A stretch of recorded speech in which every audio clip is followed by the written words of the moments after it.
siempre somos un poco duros de corazón, incrédulos, falta de fe, falta de confianza en el Señor. No nos acordamos de las promesas que Él nos dio. Ya no forman parte de nuestra vida, está ahí en un rinconcito de nuestro corazón. No nos acordamos de lo que Él hizo por nosotros, como predicaba el domingo pasado. No nos acordamos, por ejemplo, que Él nos escogió aún antes de la formación del mundo. Y creo que si tenemos fe suficiente, no debería ser un problema para creer en esto, porque nos falta fe. No es suficiente. No tenemos la fe suficiente para entender que Él ya nos apartó desde el vientre de nuestra madre, de que Él ya nos escogió aún antes de nacer, nos escogió para darnos algo, para hacer su voluntad. Y Él nos ha prometido siempre que pasaremos por pruebas, que no entenderemos, sufrimientos, cosas que nos costarán entender, pero Él ya nos ha dicho al principio que esto nunca debería ser un problema para un creyente que tiene confianza en Dios. No sé por qué nos cuesta tanto entender esto. Si tuviéramos fe suficiente, nuestras vidas andarían más en victoria que en derrota. Y de eso es lo que quiero hablar con vosotros hoy, para entender esas cosas y algunas más. De manera que abrid vuestros corazones y haced crecer vuestra fe. Amén. Bien, voy a hablar un poco sobre el profeta Jeremías. ¿De acuerdo? Profeta Jeremías, uno de los profetas más grandes, le llaman uno de los profetas mayores. De hecho, el libro de Jeremías es grandísimo y es rico, rico, rico. Así que vamos a escuchar quién era Jeremías, qué hizo, algunas de las cosas que hizo. Y sobre todo, lo que hizo Dios con él. Amén. Fijaos bien, no lo que hizo él, sino lo que Dios hizo con él. Y a veces no es tanto lo que nosotros hacemos, sino lo que Dios hace. Y no creemos que Él hace. Amén. Así que voy a leer unos versículos en el capítulo 32 de Jeremías, versos 6 al 14. 32 de Jeremías, 6 al 14. Leemos la palabra de Dios.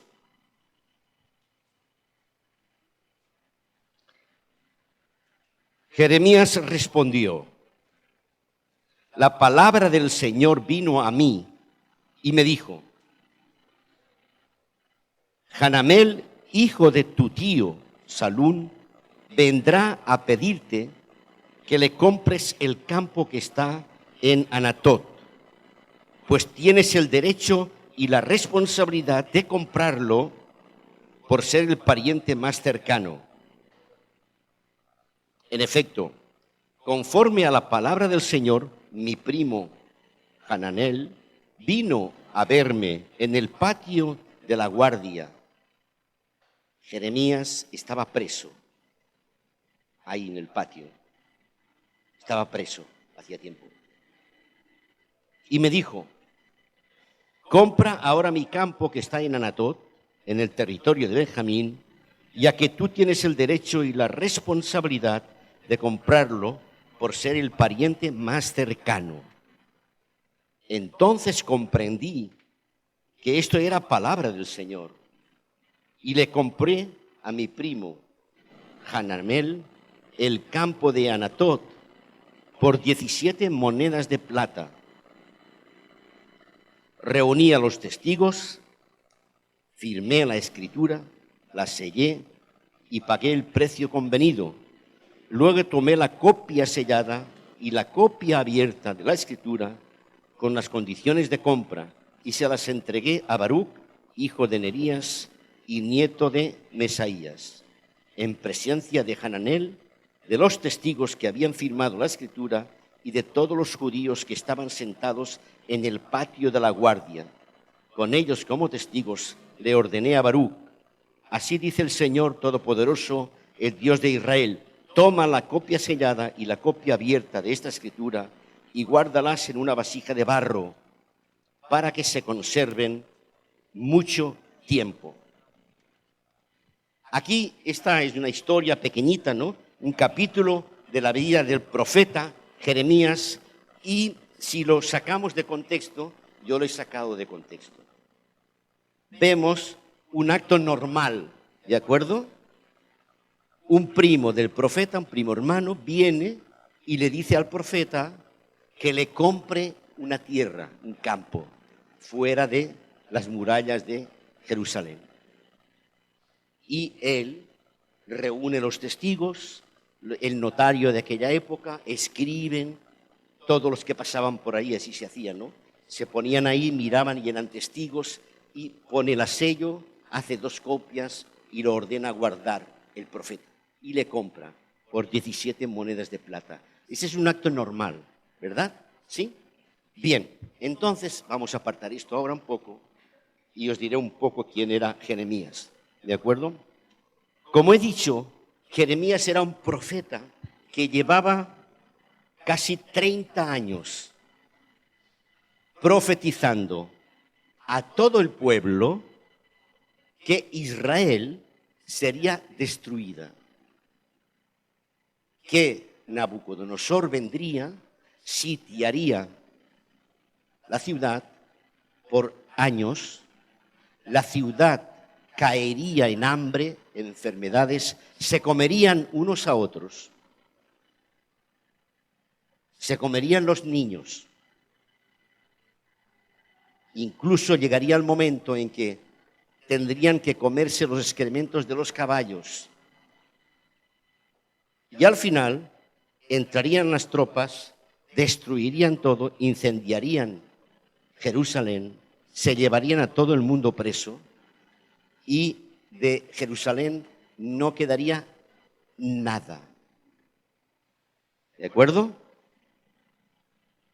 Llevaba 30 años predicando esto por 3 reyes consecutivos de Israel.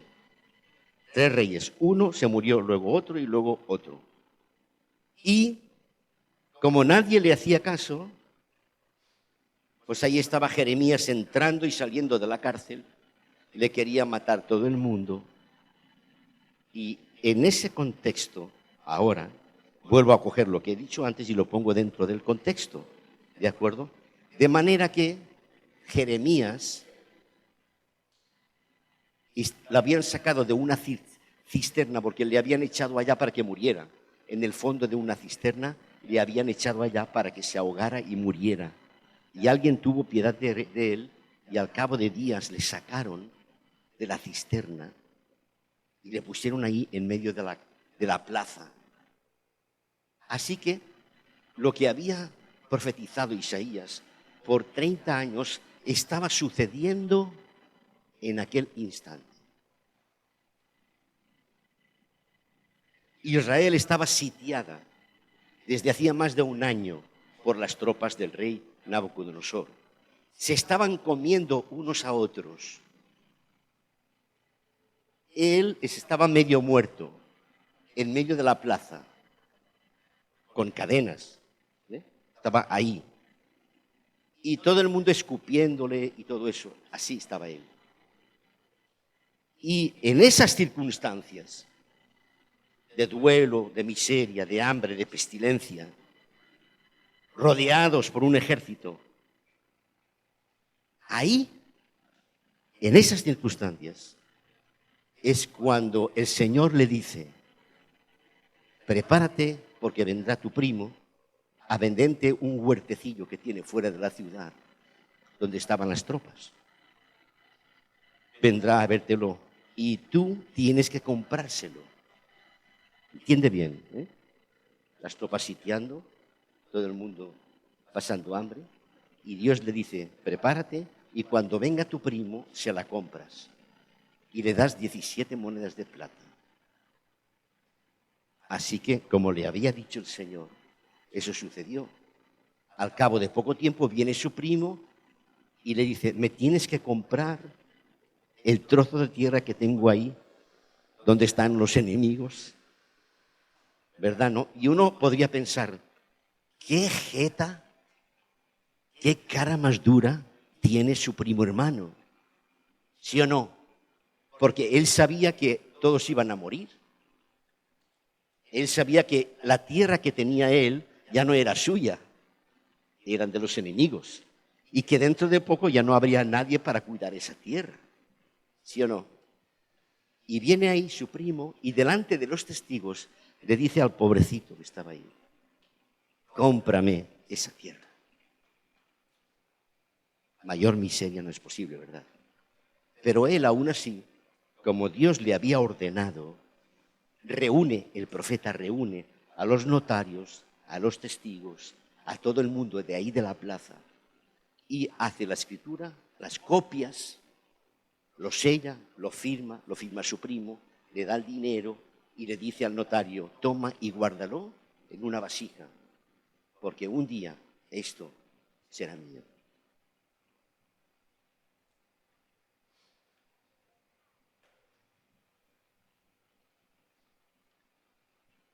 Jeremías. Dios le había escogido antes de la fundación del mundo y Dios se le había parecido ya desde muy jovencito. Dice la palabra del Señor en capítulo 1, verso 4. La palabra del Señor vino a mí y me dijo, antes de formarte en el vientre de tu madre, yo ya te había elegido. Antes de que nacieras, yo ya te había apartado para mí. Te había nombrado profeta para las naciones. Ese era Jeremías. Y él le dice al Señor, Señor, que soy muy jovencito y no sé ni hablar. Pero el Señor le dijo, no digas soy muy joven, porque vas a ir a donde quiera que yo te envíe y vas a decir todo lo que yo te ordene. No temas a nadie, que yo estoy contigo para librarte de todo, lo afirma el Señor.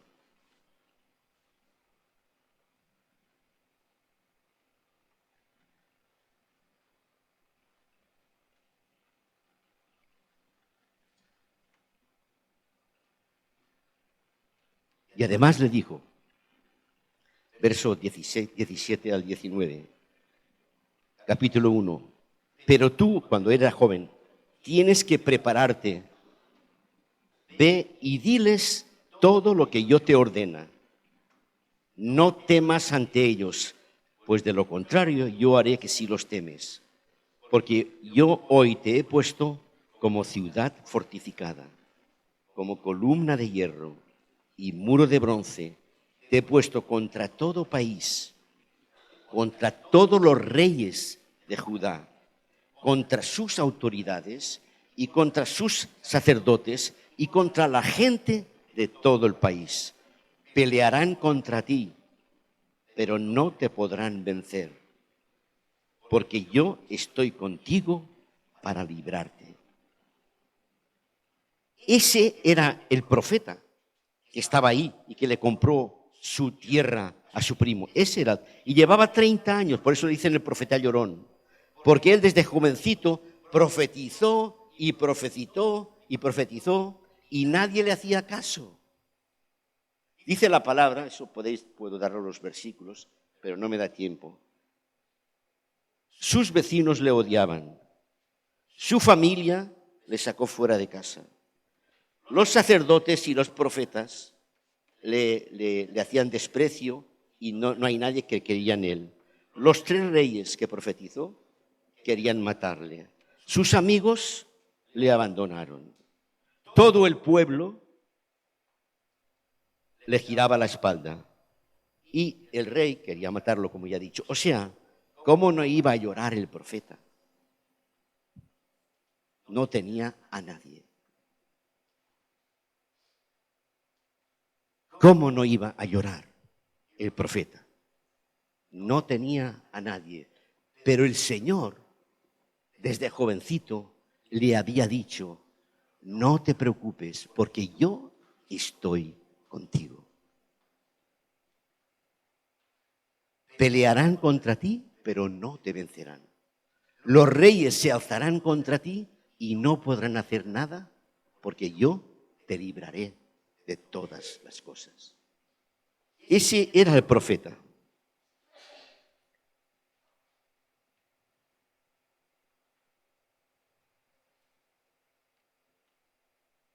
Ahora conocemos muy bien en qué condiciones estaba el profeta en aquellos días.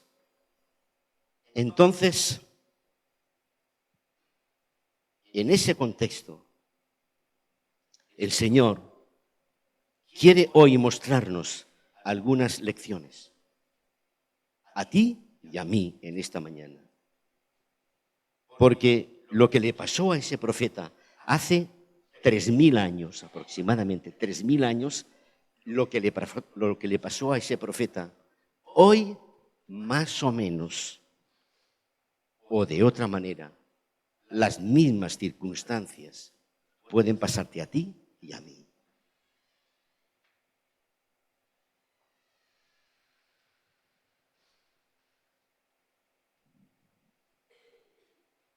Y,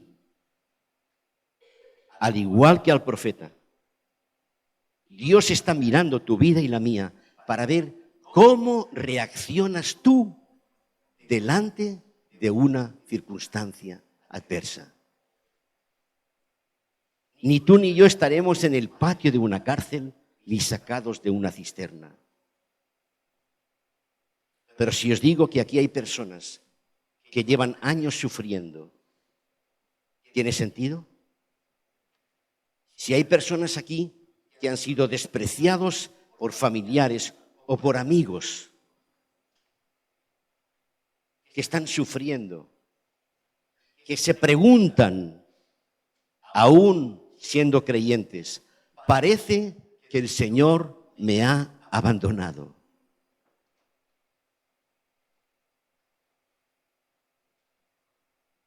Todo era bonito hace 5 años atrás, 10 años atrás, 20 años atrás, 30 años atrás. Y parece, Señor, que tú me salvaste para sufrir. Porque no he visto más en mi vida que sufrimiento. Y eso, Señor, no acabo de comprenderlo. No estoy en una cárcel, pero como si estuviera en una cárcel. Y me han abandonado mis amigos, mis familiares, mis hijos, mis padres. Y aún así, Señor, todavía me envías un primo para que le compre una tierra. Si yo ni siquiera sé qué va a pasar conmigo dentro de un mes o dentro de un año. Muchos de nosotros nos hacemos preguntas similares, porque aunque sabemos que Dios está con nosotros, que Dios nos prometió, porque tenemos su palabra, de que Él está cada día con nosotros, y lo sabemos, no acabamos de tener la fe y la confianza en ese Dios. Como Jeremías, igual que Jeremías. Y yo conozco muchas vidas de vosotros, y conozco vuestro sentir, y conozco algunos sufrimientos, y conozco cosas. Pero yo te digo, no es que yo lo conozca, es que Dios sabe todo eso. Dios lo sabe. Dios lo sabe. Dios lo sabe. Todo lo que nos pasa. Y además, Señor, me envías a mi primo para que le compre una tierra que yo ni siquiera sé dónde está, ni tomaré, porque los enemigos van a entrar cualquier día y nos van a matar a todos. Y nos preguntamos, ¿hasta cuándo, Señor? ¿Hasta cuándo? Y lloramos como el profeta y clamamos a Él día y noche. Amigo y amigo, a veces el Señor puede pedirnos cosas que aparentemente van en contra de lo normal. ¿Sí? ¿Entiendes esto? Pensamos que nuestra vida es normal y que todo debería ser normal. Pero resulta que no, que el Señor a veces nos muestra cosas que no son normales. A mí me ha pasado. ¿A quién no le ha pasado? Al profeta le pasó. Porque el Señor quiere mostrarnos algo y nos muestra cosas que no son normales y tenemos que sufrir cosas que no son normales y tenemos que vivir situaciones que no son normales, como al profeta, y vienen de Dios, os lo aseguro. Pero yo no soy quien para contender con Dios, ¿verdad? ¿No? ¿Quién quiere contender con Dios? Si estoy pasando por esa situación, pues gloria a Dios. No me queda nada más. Gloria a Dios. ¿Qué quieres? ¿Salirte de la cobertura de Dios? Puedes hacerlo. Y verás lo que te pasa. Verás lo que te pasa. Pero bueno, eso es la primera parte del profeta. Y eso puede que sea la primera parte en tu vida. De que tengas que pasar por una situación que quizás lleva años esperando que salieras de esto y todavía estás ahí. Esto es la primera parte de la situación. A veces, quédate con esto, el Señor permite que pasemos por situaciones que no son normales. Apúntatelo. Apúntatelo bien. Pero, ¿qué hizo el profeta? Como el Señor ya le había advertido desde jovencito, estaba preparado. Estaba preparado. Segunda pregunta, segunda cosa que quieres que te apuntes hoy. Si todavía no le estás, prepárate. Prepárate. Prepara tu vida para cuando venga lo que no sea normal. Prepárate. Porque si estás preparado y si estás preparada, cuando venga eso, verás lo que ocurre luego. Verás lo que ocurre luego. Dios cogerá todo lo que parece imposible, lo cambiará, lo echará en el fondo del mar, te levantará y te restaurará. Sea cual sea, quien quiera que seas, sea cualquiera la dificultad, una cisterna, él había estado en el cepo durante mucho tiempo, ahí en el medio de la plaza también, él había estado en la prisión, no sé por cuántas prisiones, aquí no pone, solamente yo he visto 3, en el cepo, en la cárcel y en la cisterna. Pero escúchame bien, prepárate, porque cuando venga lo que no es normal, si tú estás preparado, tu fe, tu confianza en Dios, tu esperanza en Él, te llevarán a la más grande de las victorias. Amén. Prepárate. Aleluya. Entonces, ¿qué lecciones quiero que tengamos ahora en este momento? Pues que a veces el Señor nos ha moldeado y preparado y a veces Él nos va a pedir sacrificio y nos va a pedir cosas difíciles de aceptar para saber en quién hemos creído. Solamente así. Él quiere saber. Él desea. Mira, Él nos está mirando, ¿sí o no? Nos mira siempre. Y a veces nos levanta, y a veces nos da bendiciones, y a veces nos da trabajos, y a veces nos da toda la vida, y los alimentos y el aire. ¿O es que no vienen de Él? Claro que sí. Pero a veces, de vez en cuando, Él nos mira fijamente y nos dice, Joaquina, por no decir Pepita o Mari Carmen,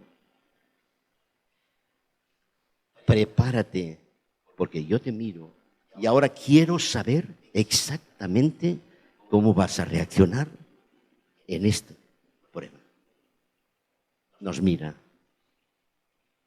Porque Dios no es un Dios que pasa de nosotros. ¿Qué padre pasa de su hijo? ¿Nuestros padres pasaron de nosotros cuando éramos pequeños? ¿Verdad que no? Quien no tiene hijos pero ha tenido padres, todos tenemos padres. Y la mayoría sabemos cómo nos cuidaron. Pues si ellos hicieron esto, ¿qué crees tú que hace Dios, tu papá, contigo? Él no está por ahí de vacaciones. Él te mira y a veces te dice, quiero saber hasta dónde va tu confianza en mí. Y te estoy mirando a ver cómo reaccionas.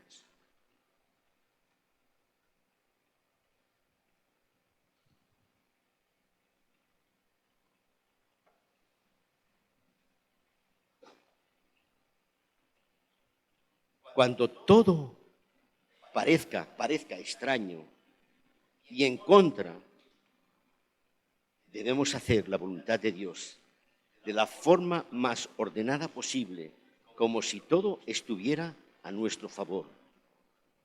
Mira bien, Isaías, tal como estaba, dijo, Señor me ha dicho esto, lo voy a hacer. Como si fuera normal. Isaías reaccionó como si no hubiera hambre, como si la ciudad no estuviera sitiada, como si todo el mundo fuera feliz. Y el profeta, medio muerto, dice, muy bien, venga, traed los testigos, traed el juez, el notario, y empezad a escribir. Y él actuó como si no hubiera pasado nada. ¿En quién confiaba? ¿En las circunstancias que lo rodeaban o en algo superior?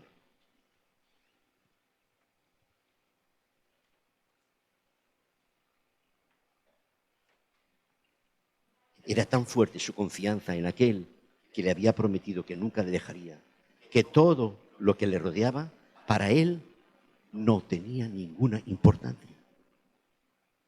No. Y actuó. Y eso es lo que espera el Señor que hagamos tú, que hagas tú y que haga yo. A pesar de las circunstancias en que nos enfrentemos, a pesar de todo, sea lo que sea, tenemos que actuar como si no lo hubiera. ¿Qué dice Dios? Esto voy a hacer. ¿Que se van a reír de mí? Claro que sí. Por supuesto, también se reían. Su primo se debió pensar, solamente el loco de mi primo puede comprarme en estas circunstancias un terreno y darme 17 monedas de plata.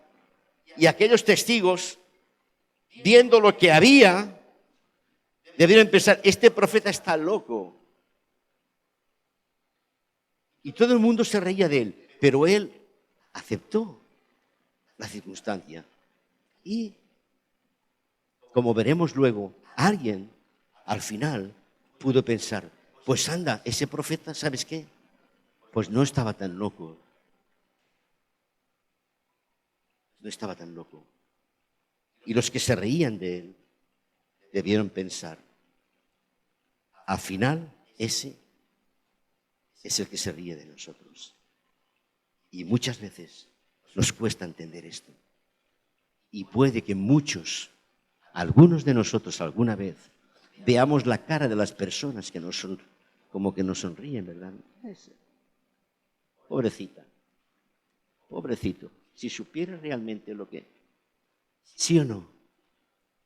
Sí, vemos el aliento de los que no conocen a Dios, de los incrédulos, de los que nos critican, de los que no entienden nada, de los que se piensan que somos iluminados. ¿O no te lo han dicho? A mí me lo han dicho algunas veces, ¿no? Y algunas veces me lo han dicho a la cara, pero las más no me lo han dicho, pero lo piensan. Mira a ese iluminado. ¿Se piensa que Dios está con él? Si tuviera dos dedos de frente, se daría cuenta, como a Jesús, ¿verdad? ¿No? Y nos tratan como nada. Pero yo te digo, un hijo de Dios, una hija de Dios, no se avergüenza de su padre, aunque el mundo caiga y se ponga al revés. ¡Aleluya! Así es. Y aquí no hay para nada, no hay ninguna duda, no hay ninguna duda, ninguna.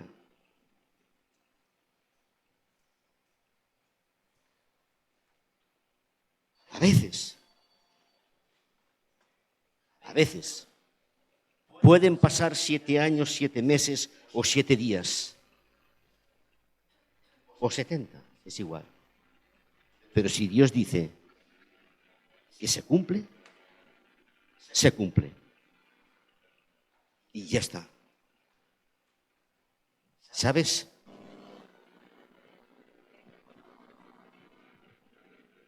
En ese contexto, de acuerdo ahora, lo que pasó a cabo de pocos meses, entró Nabucodonosor, derribó la ciudad, ¿verdad? ¿No? Luego, al cabo de unos 1000 años, o 700 aproximadamente, volvieron a entrar, los romanos hicieron lo mismo. Pero yo recuerdo una característica. Desde cuando en 1948, en el año 70, Israel fue destruido, quemado. Todos los israelitas, los que quedaban, fueron esparcidos por todo el mundo. Y desde el año 70 hasta 1948, hace 4 días, en Israel no quedó nadie. Pero ¿sabes una cosa? Algo habían aprendido algunos. Cuando Dios cumple, tarde o temprano, cuando Dios promete, tarde o temprano, cumple lo que se promete. Y cuando declararon Israel como nación en el 1948, había judíos en todo el mundo que todavía conservaban la llave de su casa. Sí, y los hay. 2000 años después, todavía conservaban la llave de su casa. ¿Por qué? Porque en la Torá, en la Biblia, Dios había prometido: yo os dispersaré por todas las naciones. Eso lo predicaba Jeremías. Pero allí donde yo os disperse, un día os recogeré y os traeré a vuestra tierra. Y eso es lo que pasó. 2000 años, 2000 años. Pero hoy en día los israelitas de ahora, sus padres guardaban las llaves de sus casas. Claro que aquella casa ya no existía, pero ellos volvieron a su tierra. Dios siempre cumple lo que promete. Siempre cumple lo que promete. Entonces, leemos en el versículo 15.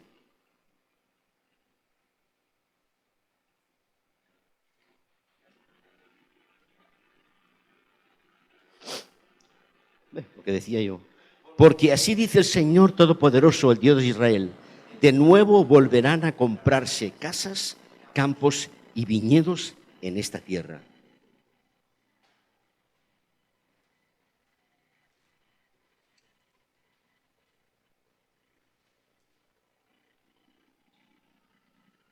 ¿Sabes? ¿Quién puede conocer lo que Dios conoce? ¿Quién puede decir que detrás de aquellas circunstancias Dios sabía que Él volvería las cosas al revés y volverían a comprarse y a venderse terrenos, a pesar de lo que pasaba en aquellos días? Los ojos de Dios escudriñan el futuro, porque para Él no hay futuro. Es un presente continuo. Los ojos de Dios ven lo que tú no ves. Y Él conoce todo lo que va a pasarte. Y todo está absolutamente controlado. Aleluya. A Él no le importan las circunstancias por las cuales estás pasando ahora. Él quiere ver cómo tú reaccionas para que cuando Él abra tu mano sobre ti, recibas las bendiciones que Él te ha prometido. Capítulo 33, leo capítulo, versos 2 y 3. Dice el siguiente: así dice aquel cuyo nombre es el Señor, el que hizo la tierra y la formó y la estableció con firmeza. Clama a mí y te responderé y te daré a conocer cosas grandes y ocultas que tú todavía ni siquiera sabes. Verso 6. Sin embargo, les daré salud y los curaré, los sanaré y haré que disfruten de abundante paz y seguridad. Cambiaré la suerte de Judá y de Israel y los reconstruiré como al principio. Estoy rebobinando, ¿verdad? ¿No? Porque si no, hoy nos quedamos a comer aquí. Dios le dice al profeta que anuncie esto.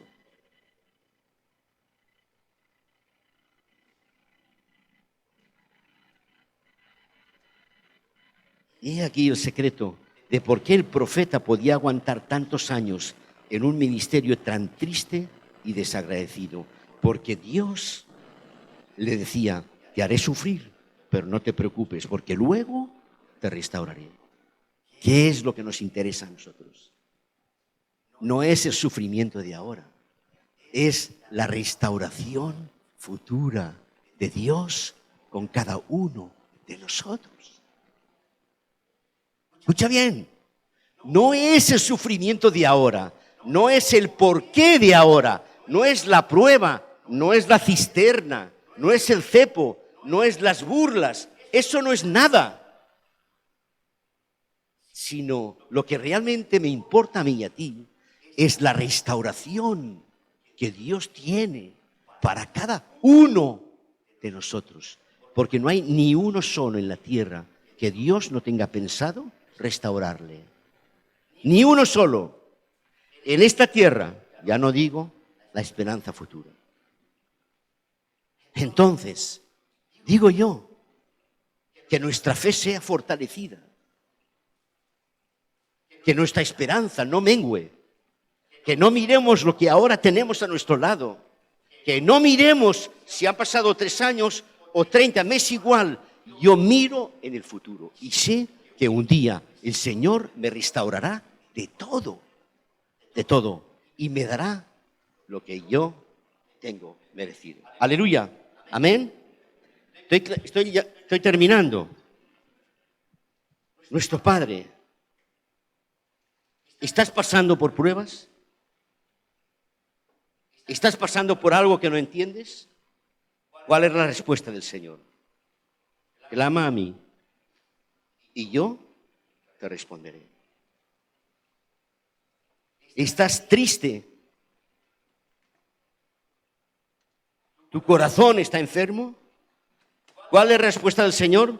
Sin embargo, te daré salud. Estoy personalizando. Sin embargo, te daré salud y te curaré y te sanaré. Verso 6. ¿Estás sufriendo injusticia? ¿O se retarda la justicia para tu vida? Verso 6. Ve. Paz y seguridad vendrán a tu vida. Paz y seguridad vendrán a tu vida. Cambiaré tu suerte. Cambiaré tu suerte y haré de ti como te prometí en el principio. Aleluya. Restauración de Dios para ti. Restauración de Dios para ti. Aleluya. Fíjate lo que dice el Señor en el capítulo 30, verso 17. Verso 17. Pero yo te restauraré y sanaré tus heridas, afirma el Señor, porque te han llamado la desechada, la pobre, Sión, la que a nadie le importa. Pero para Dios tú sí le importas. Para Dios tú sí le importas. Aleluya, aleluya. Y la última lección espiritual que nos queda para nosotros hoy, al igual que lo fue para el profeta, la encontramos en el versículo 27. El Señor se le aparece a Jeremías y le dice: yo soy el Señor, Dios de toda la humanidad. ¿Hay algo imposible para mí? 32, 27. Escúchame bien. Yo soy el Señor, Dios de toda la humanidad. ¿Hay algo imposible para mí?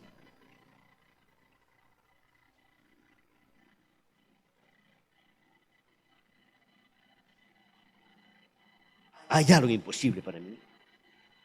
¿Hay algo imposible para mí?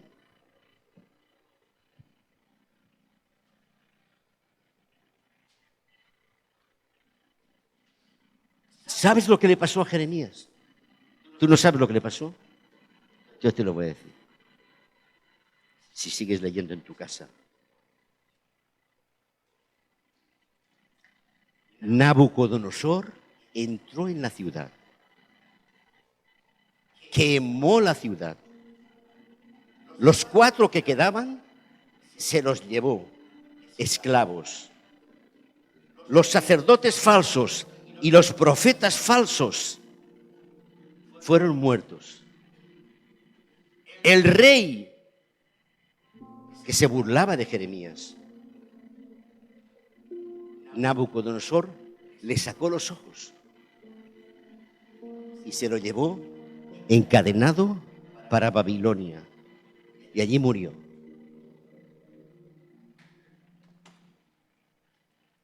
Y cuando Nabucodonosor se llevó todos los que quedaban, los 4 que quedaban en Jerusalén, se los llevó. Alguien, no se sabe, le dijo a Nabucodonosor, le dijo: escucha bien, no te lo pierdas, no te lo pierdas. Hay un profeta en Jerusalén que lleva 40 años profetizando que tú harías esto, con nombre y apellidos, porque eso también. Un profeta que está ahí medio muerto en la plaza, que lleva 40 años diciéndole a Jerusalén: un día Dios despertará en Babilonia un rey que se llamará Nabucodonosor, y vendrá, sitiará la ciudad, tomará la ciudad, se llevará los tesoros y será rey. Y Nabucodonosor dice: anda, ¿quién es ese? Se llama Jeremías. Es el único profeta de Dios en esta tierra. El único que ha aguantado. Lo han metido en la cárcel, han querido matarlo, le llaman el profeta llorón. Y Nabucodonosor dice: traedme al general. Ahí está el nombre, no me acuerdo. Un nombre muy difícil. Cogió al general y le dijo: mira, ¿sabes lo que vas a hacer? Es que se me ponen los pelos de punta. Libera a ese profeta, le rompen las cadenas y le das permiso para hacer lo que le dé la gana en Jerusalén y fuera de Jerusalén. De manera que mientras el pueblo incrédulo, el rey ciego y los pocos que quedaban se iban pasito a pasito, así, prisioneros para Babilonia, Jeremías se levanta, se restaura y toma posesión de la tierra de su primo hermano que compró por 17 piezas de plata. ¡Aleluya! Hay algo imposible para mí. Hay algo imposible para mí, dice el Señor. Lo que parecía imposible, Dios en un momento, en un instante, hizo que por medio de un rey idólatra, Jeremías fuera restaurado y pudiera tener la libertad.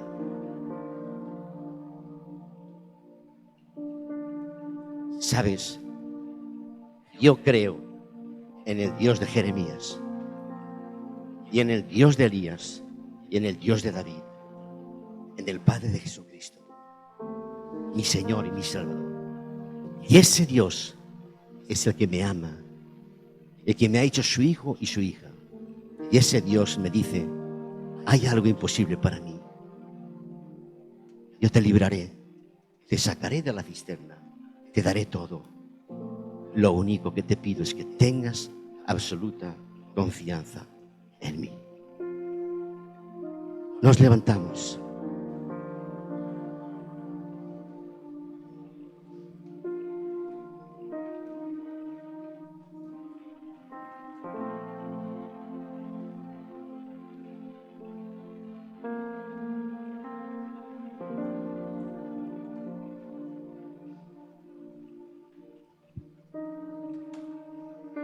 ¿Qué lección? El profeta Jeremías, qué lección. Y ahora, seguramente, claro, él está ahí disfrutando de la vida celestial, igual que tú y yo haremos un día. Y ya no se acuerda de los días de la cisterna, no se acuerda del ridículo, de las risas, del desprecio, de las cárceles. No, no se acuerda. Él está disfrutando con su Dios por toda la eternidad. Y sabes una cosa, ahora Jeremías ya no está, estamos tú y yo aquí.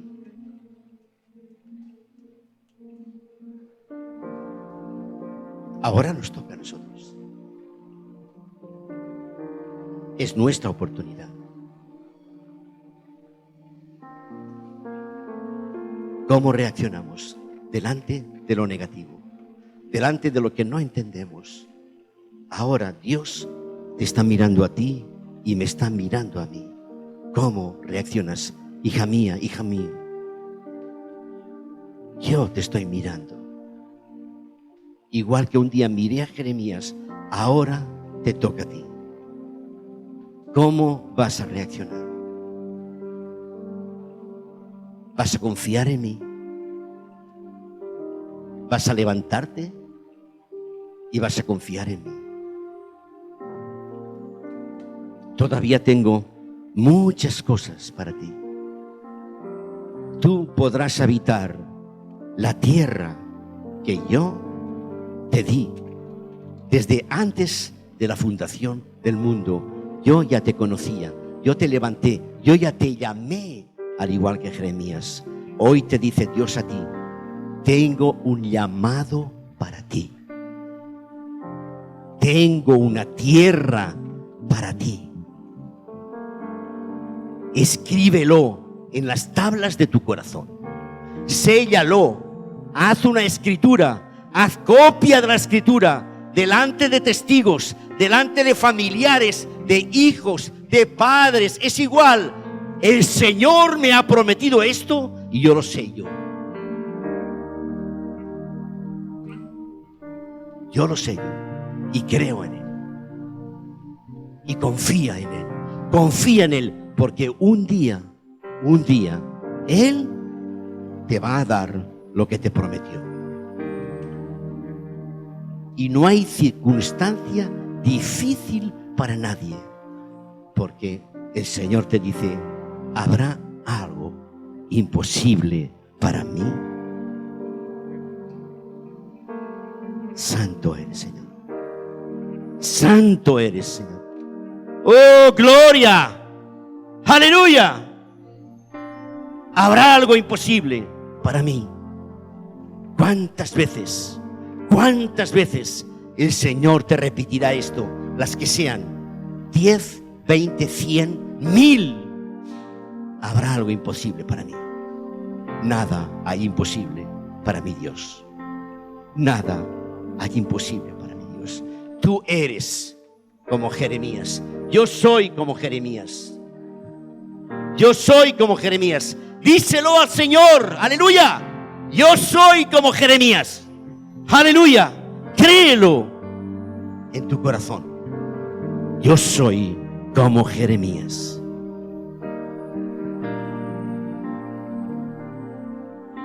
Santo eres, Señor. Aleluya. Haz tu obra.